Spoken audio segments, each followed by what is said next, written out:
May mga nagko-comment ng, "Pinalo naman ako noon, okay naman ako ngayon." Kaya mahina ang mga kabataan ngayon, Teacher Tina, dahil sa mga tinuturo mo. Teacher Tina, biblical ang pagdidisiplina. Sa mga nagsasabing, "Pinalo ako noon, pinahiya, pero kaya ako matibay ngayon, Teacher Tina." Let me ask you these questions. Are you comfortable with anger? Do you shut down during conflict?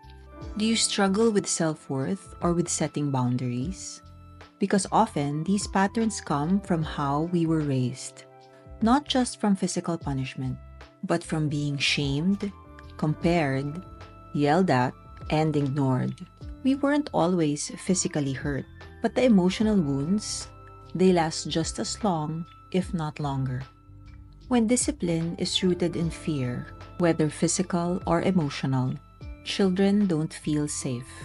They obey, yes. But what are they learning? Fear, shaming, people-pleasing.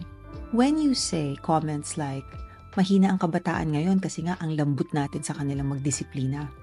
They ask questions, they say when something feels wrong, they protect their peace. That's not being fragile. That's being emotionally intelligent. And now before you say, it's biblical to discipline, let's remember the Bible also speaks of love, patience, and understanding through correction.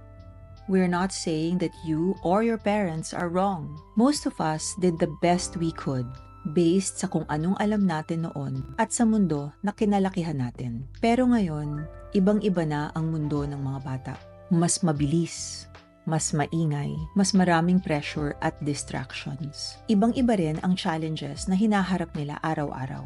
Thanks to real-life stories, experiences, research, and studies not just by international experts but by Filipino experts, we now understand that there are other ways to discipline without shaming, shouting, or hurting. Ways that correct the behavior without breaking a child's spirit. These ways are clear boundaries, logical consequences, calm communication, co-regulation, and connection before correction.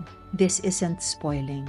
This is teaching with guidance and respect, which is the true definition of discipline.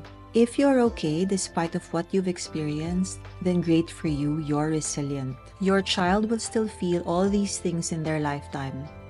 Pain, shame, and struggle. But it all doesn't have to come from you.